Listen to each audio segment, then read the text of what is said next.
च्या शुभ हस्ते आपण करणार आहोत असे राज्याचे उपमुख्यमंत्री नामदार अजितदादा पवार साहेब यांचा सन्मान। सुरुवातीला दादा आपलं मनोगत व्यक्त करतील, सर्व महिला माता भगिनींना यात्रेच्या शुभेच्छा देतील। आपल्या तालुक्याचे लोकप्रिय आमदार विधिमंडळातील माझे सहकारी निलेश लंकेजी, आमचे राष्ट्रवादी काँग्रेस पक्षाचे जिल्ह्याचे अध्यक्ष कपिल पाटील, बाबासाहेब तरटे, अशोक सावंत, बापू शिर्के, गंगाराम बेलकर, अर्जुन बालेकर, नितीन अडसूळ, सुदाम पवार, अशोक गुले, बाळासाहेब खिलारी, राहुल झावरे, धनंजय गाडे, मारुती रेपाळे, डॉक्टर बाळासाहेब कावरे, अजित कदम, राणीताई लंके, उमाताई बोर्डे, दीपकराव पवार, सचिन पठारे, अनिल यंदागते, ताराचंद मस्के, कारभारी पोटदन, शरद नवले, पारनेर आणि माझा नगर जिल्हा आणि आजूबाजूच्या परिसरातील उपस्थित असणारे सर्व आमचे हितचिंतक, सर्व कार्यकर्ते, विशेषतः या नवरात्राच्या काळामध्ये मोठ्या संख्येने उपस्थित असणाऱ्या माझ्या सगळ्या महिला भगिनी, आमच्या मुली, त्याचबरोबर पत्रकार मित्र, सर्व हे कार्यक्रम अतिशय उत्साहाने पार पाडण्याच्या करता ज्यांनी ज्यांनी पुढाकार घेतला ते सगळे कार्यकर्ते, बंधू भगिनींनो आणि माझ्या तरुण मित्रांनो, खरं तर आपल्याला सगळ्यांना माहिती आहे की कालपासून नवरात्र सुरू झालेली आहे आणि या काळामध्ये आई मोठा देवीच्या यात्रेच्या निमित्तानं आज इथं आपण सगळेजण जमलोय। सर्वप्रथम आई मोठा देवीच्या चरणी मी अभिवादन करतो।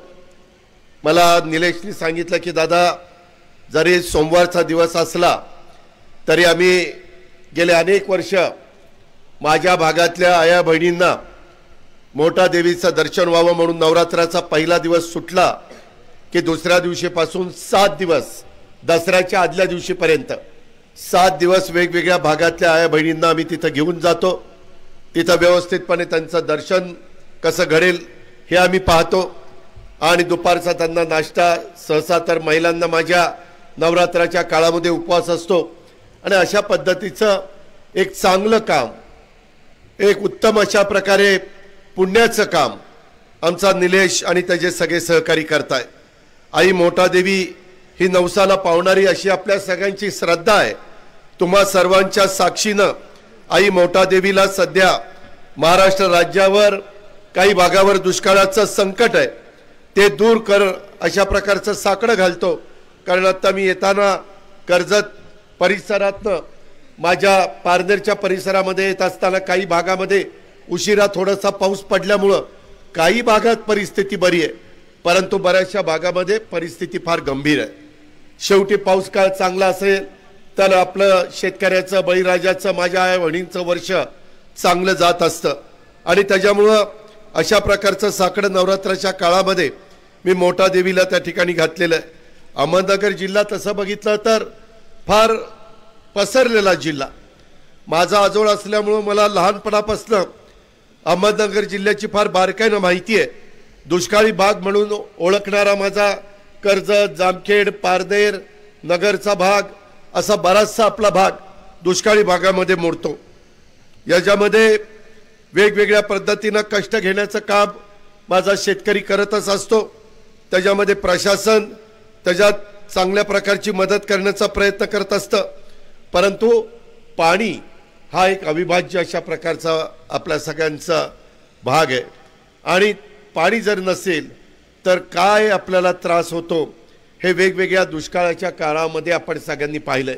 जनावरांच्या छावण्या सुरू कराव्या लागतात, चारा डेपो द्यावे लागतात, टँकर द्यावे लागतात, आया बहिणींची अतिशय ससे उलपट होते आणि त्याच्यामुळं तसं संकट होऊ नये। मी आता सकाळी येताना उजनीवरून आलो, उजनी फक्त 60% भरलं। खरं दरवर्षी उजनी आपलं 100% भरतं, त्याचं एक समाधान आपल्याला असतं। कुकडीची वरची 5 धरण आणि घोड धरण भरलं की त्याचाही थोडाफार फायदा आपल्याला सगळ्यांना होतो। तुमचं माझं निळवंडे, भंडारदारा आणि ह्या पद्धतीची मुळा ही धरणं भरल्यानंतर नगर जिल्ह्या आणि आजूबाजूच्या भागाला पण एक चांगल्या प्रकारची मदत होत असते। काही भागातली धरणं बऱ्यापैकी भरलेली आहेत, परंतु काही भागामध्ये मात्र धरणांची परिस्थिती थोडीशी बिकट आहे आणि त्याच्यामुळं हे जे काही आपल्याला मोठा देवीला साकडं जे घालण्याचं कारण म्हणजे मातेच्या आशीर्वादाने पाण्याचं संकट जर दूर झालं तर हे सगळे माझे भाविकांची श्रद्धा आणि म्हणूनच लाखो लोक दरवर्षी आई मोठा देवीच्या यात्रेला भक्तिभावाने जातात। आमचा लोकप्रिय आमदार निलेश तर दरवर्षी सर्व माझ्या आया बहिणींना ही यात्राच्या निमित्तानं दर्शनाची सोय करून देत असतो। हे काम मोठा देवीच्या सेवेच्या भावनेतनं तो करतो आणि ही सेवाभावाची भावना आई मोठा देवीचे आशीर्वाद त्याला लोकसेवेचं त्याचं कार्य पुढे नेण्याचं बळ देत असतात। आता मी थोडासा लवकर आलो, मी त्याच्या आई वडिलांना भेटलो, त्यांच्या कुटुंबियांना भेटलो, तेव्हाही बाकीची थोडीशी मी विचारपूस केली। येताना आम्ही वेगवेगळे प्रकारचे काही कार्यक्रम पण घेतले ज्याचा उल्लेख निलेशनी केला। मित्रांनो, अनेक वर्ष माझ्या महाराष्ट्रातली जनता माझ्यासारख्या कार्यकर्त्याला आशीर्वाद देते, पाठिंबा देते, प्रेम करते आणि त्याच्यामुळे सरकारमध्ये अनेकदा उपमुख्यमंत्री म्हणून मी काम करण्याची संधी मला मिळत असते। माझा एवढीच भावना आहे, माझा एवढंच मनापासूनचा प्रयत्न आहे की माझ्या वेगवेगळ्या भागातल्या लोकांना त्यांचे विकासाचे प्रश्न सुटावेत। ज्याचा निलेशने उल्लेख केला, निलेशला तुम्ही जवळपास 4 वर्षापूर्वी निवडून दिलं। साधारण 1100 कोटी रुपयाची कामं आम्ही आतापर्यंत केली।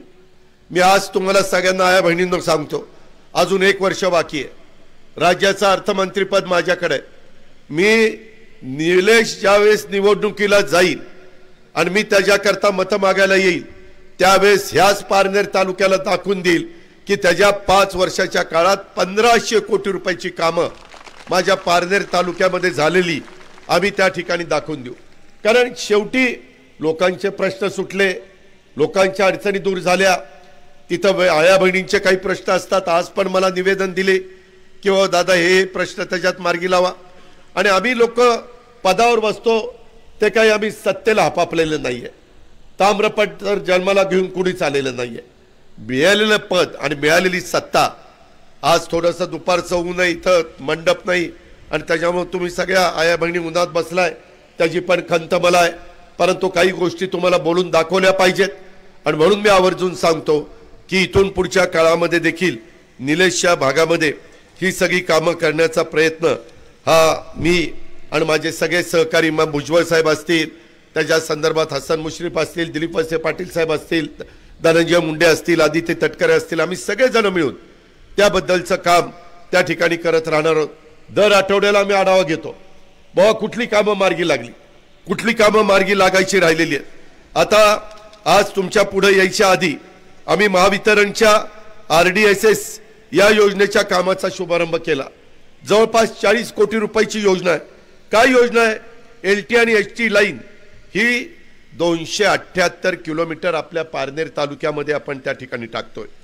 100चं रोहित्र आपण ज्याला DP म्हणतो त्याला ट्रान्सफॉर्मर म्हणतात, मराठीमध्ये त्याला रोहित्र म्हणतात आणि त्याची कॅपॅसिटी संपलेली आहे।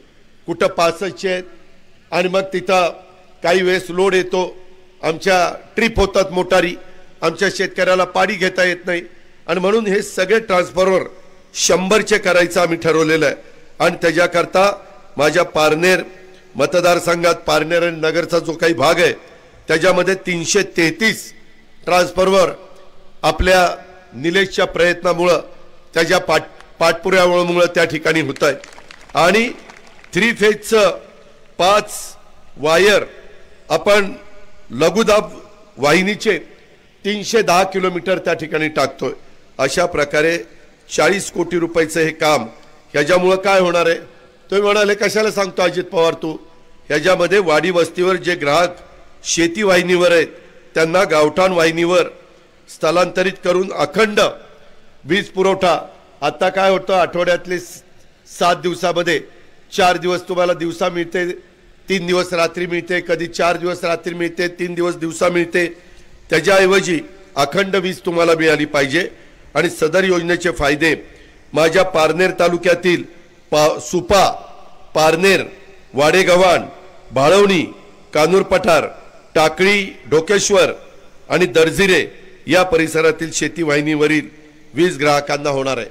अशा प्रकारचा प्रयत्न एक तुमचा मुलगा म्हणा, तुमचा भाऊ म्हणा, या नात्याने निलेशचं त्या बाबतीमध्ये काम चाललेलं आहे आणि ही कामं मार्गी लागली पाहिजे. उद्याच्याला सत्ता नसली तर असं म्हणून चालत नाही की बाबा आपली सत्ता नाही.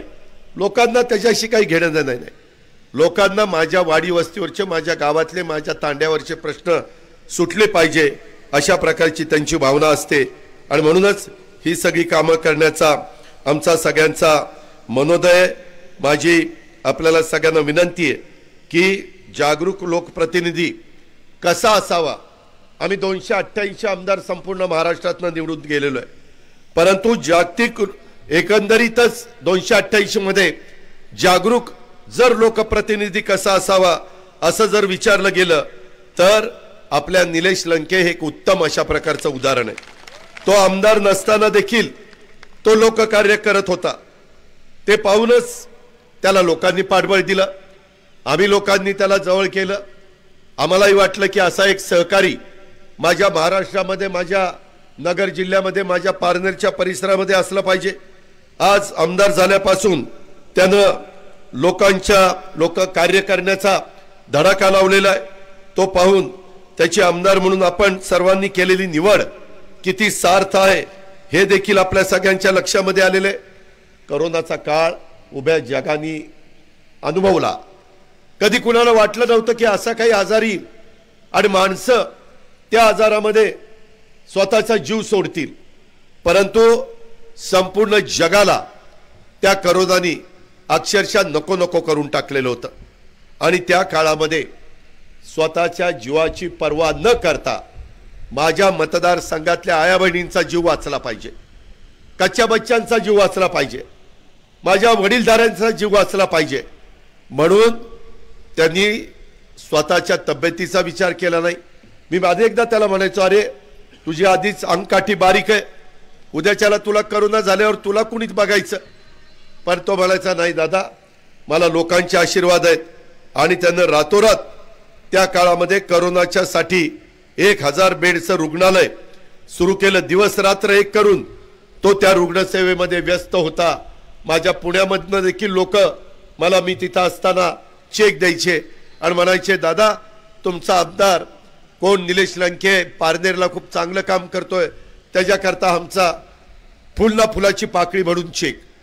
अशा पद्धतीनं वेगवेगळ्या भागातनं त्याला काही मदत मिळाली आणि या सर्वांसाठी लागणारी ऊर्जा त्याला कुणामुळे मिळाली तर आई मोठा देवीच्या आणि आपल्या भाविकांच्या आशीर्वादामुळे हे सगळं आमच्या निलेशला मिळत गेलं. सर्वसामान्य ग्रामीण शेतकरी कुटुंबातनं एका माझ्या शिक्षकाच्या पोटी जन्माला आलेला हा निलेश निवडणुकीच्या राजकारणात निवडून येतो आणि आमदार बनतो. हे साधं काम नाही, मात्र सुरुवातीपासून जे लोक लोककार्याचा वसा घेतात त्यांच्या मागं लोक मजबूतीने उभं राहतात आणि त्यांना निवडून देतात. राजकारण अनेकदा आमच्यावर, अनेकांच्यावर घराणेशाहीची टीका होती किंवा तुमच्या घरामध्ये राजकारण आहे त्याची संधी तुम्हाला मिळाली. मात्र मी या सभेच्या निमित्तानं माझ्या महाराष्ट्रामध्ये सर्वांना सांगू इच्छितो, निलेश लंके सारख्या सर्वसामान्य घरातल्या कार्यकर्त्याला पाठबळ देणं हे मी माझं कर्तव्य मानतो आणि त्याच्या पाठीशी खंबीरपणे उभा राहतो. हेच माझं अशा या घराणेशाहीच्या जे काही आरोप आहे त्या आरोपाला उत्तर आहे. निलेश अनेक उपक्रम राबवत असतो. माझ्या मुलींना सायकलीचं वाटप असेल, युवकांच्यासाठी रोजगार मिळावे. माझ्या पारनेरच्या परिसरामध्ये MIDC आहे. सतत माझ्याकडे येतो की दादा अजून माझ्या भागामध्ये MIDC वाढली पाहिजे, अजून नवीन नवीन कारखाने आले पाहिजे. माझ्या भागातल्या मुलांना मुलींना हाताला काम मिळालं पाहिजे अशा प्रकारचा त्याचा प्रयत्न असतो. लोकांच्यासाठी अहोरात्र झटणारा कार्यकर्ता, झटणारा आमदार म्हणून त्याची ओळख आहे. मी आता बघत होतो पोस्टरवर अनेक प्रकारचे त्याला उपमा, लोकनेता अशा वेगवेगळ्या प्रकारच्या उपमा देण्याचं काम कार्यकर्ते करतात. परंतु निलेशची लोकांच्या बद्दल असणारी बांधिलकी, आपुलकी, जिव्हाळा, त्याचबरोबर त्याला स्वतःला देखील आध्यात्मिक आणि धार्मिक अधिष्ठान आहे. इथं येणारा बहुसंख्य भाविक हा बहुजन समाजातून येतो आणि मी गेल्याच आठवड्यामध्ये राष्ट्रवादी काँग्रेस पक्ष सत्तेत असण्याचं सूत्र व कशा करता मी हा निर्णय घेतला तर वसा विकासाचा आणि विचार बहुजनांचा हे मी सातत्याने महाराष्ट्राच्या कानाकोपऱ्यामध्ये मांडण्याचं काम करतोय।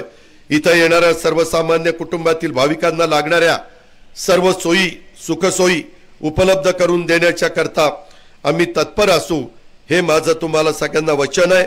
सर्व सामान्य भाविक हा मोठ्या कष्टाने आणि श्रद्धेने देवाकडे साकडं घालायला जातो, त्याच धार्मिक पर्यटन सुद्धा याच निमित्तानं होतं।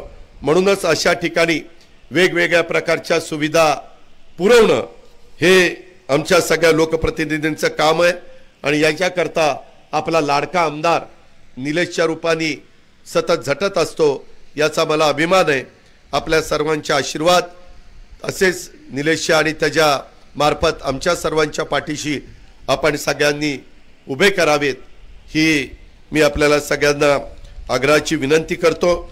मित्रांनो, एकंदरीतच निलेशने वेगवेगळी कामं मला सांगण्याचा प्रयत्न केला, त्याच्यातले अनेक कामं पर्यटनाला निधी असेल किंवा आणखीन वेगवेगळ्या प्रकारे कानूर पठारचं 16 गावाचा पाणी पुरवठा 40 कोटीची योजना, जामगाव 5 गावं त्याची जवळपास 38 कोटीची पाणी पुरवठा योजना, वाळवणे व 5 गावं 26 कोटीची योजना, गोरेगाव व 3 गावं 23 कोटीची योजना, ज्याचा उल्लेख त्यांनी आता भाषणामध्ये केला। उपजिल्हा रुग्णालय मंजूर करणं, ते आपलं पारनेरचं ग्रामीण रुग्णालय आता 100 खाटांना आम्ही मान्यता दिलेली आहे आणि त्याच्यातनं उपजिल्हा रुग्णालय आपण मंजूर केलं आहे।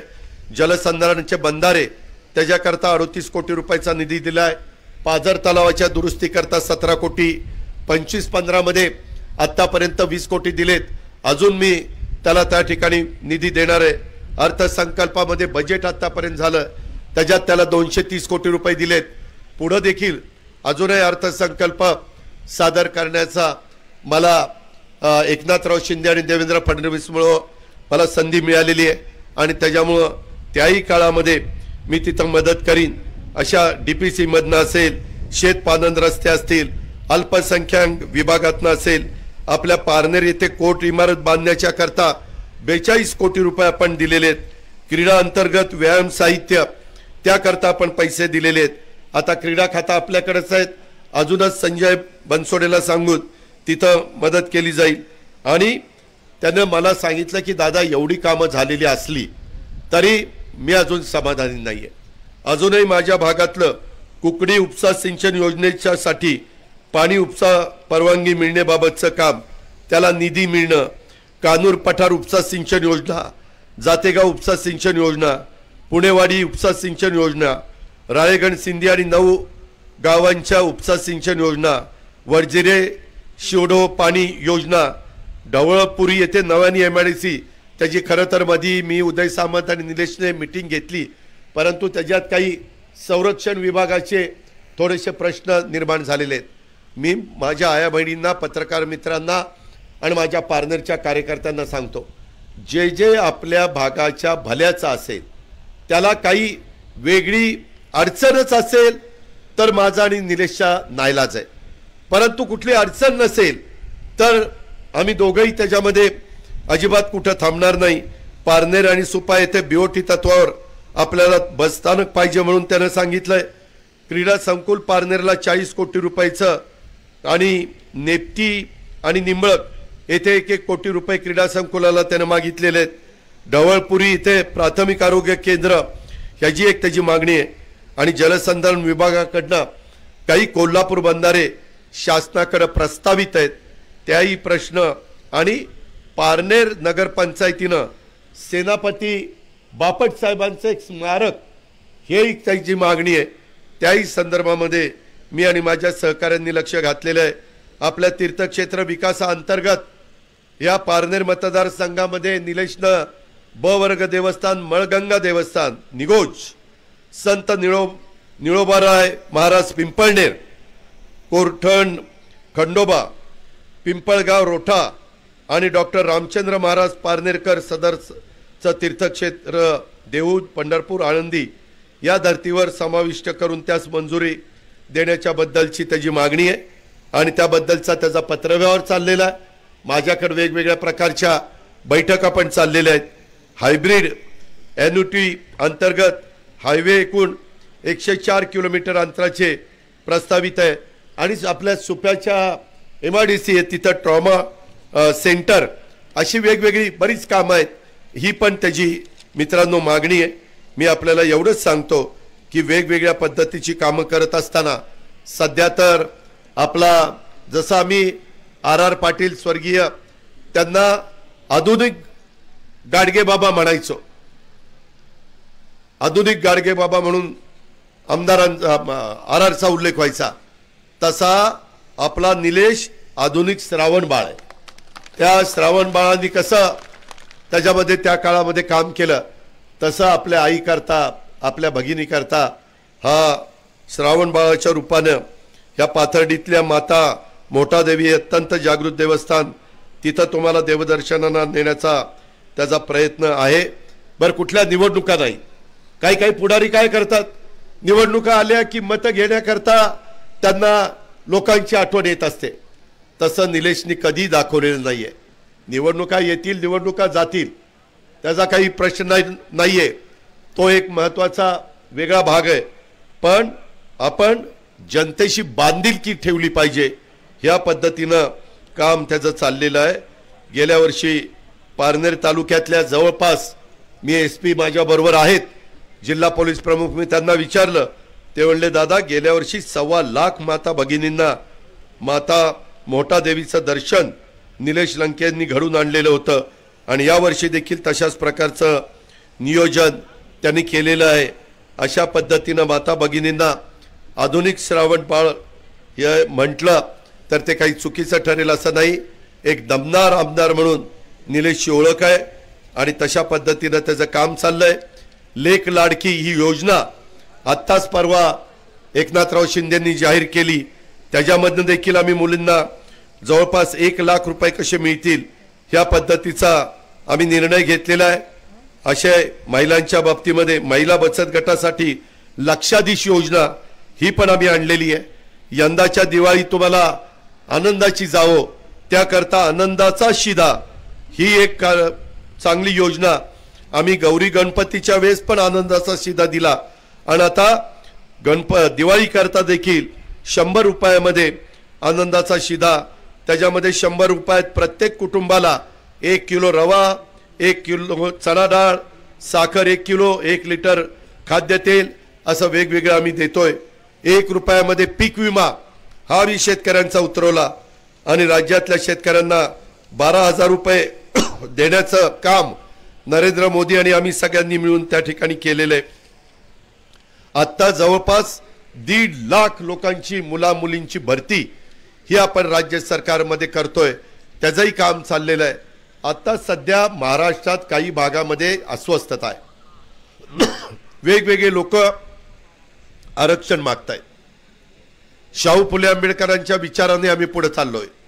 युगपुरुष छत्रपती शिवाजी महाराजांच्या पुढे आम्ही नतमस्तक होतो. त्यांचा वारसा आम्ही पुढे नेतोय. मित्रांनो, आजपर्यंत ज्यांना आरक्षण मिळालेलं आहे त्या आरक्षणाला धक्का न लागता इतरांना पण मदत व्हावी ही आमची भावना आहे. पण त्याच्यातून वातावरण खराब होऊन देऊ नका.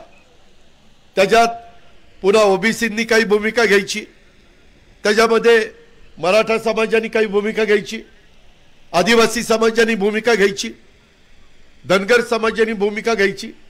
मित्रांनो, जाती जातीमध्ये धर्माधर्मामध्ये असं अंतर पडून चालणार नाही. प्रश्न सगळ्यांचे योग्य असतील त्याबद्दल मला काही म्हणायचं नाही.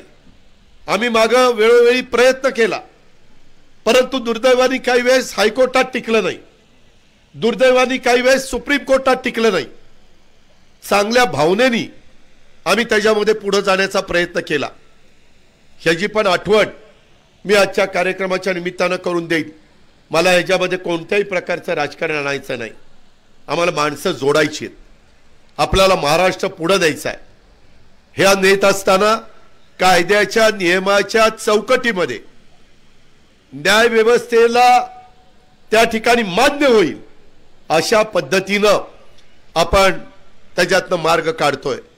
परंतु काही काही जण समजून घेत नाही, काही जण अतिशय टोकाचं बोलताय.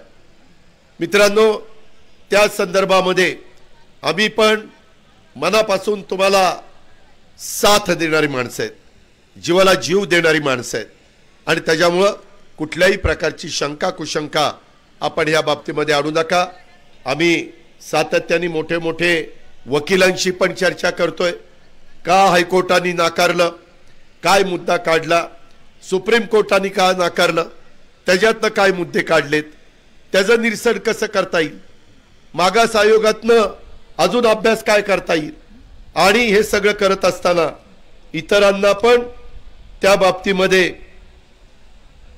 बाबतीमध्ये कुठली अडचण येणार नाही अशा प्रकारे इतरांच्या आरक्षणाला कुठलाही धक्का लागणार नाही। म्हणजे इतर म्हणजे कोण, मागासवर्गीय, आदिवासी, त्याच्यामध्ये एनटी म्हणजे भटके, ओबीसी, ह्या सगळ्या घटकाला पण कुठं धक्का लागणार नाही अशा प्रकारचा प्रयत्न आहे।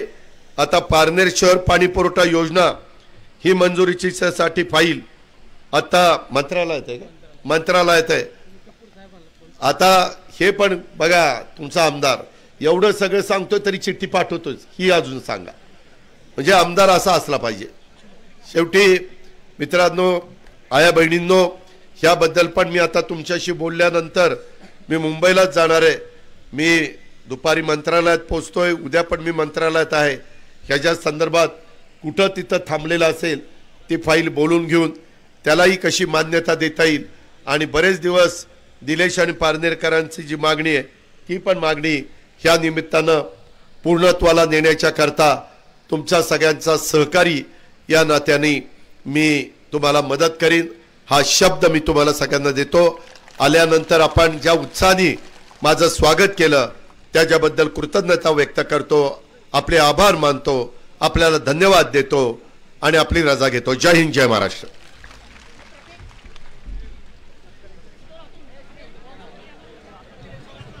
हॅलो, धन्यवाद दादा।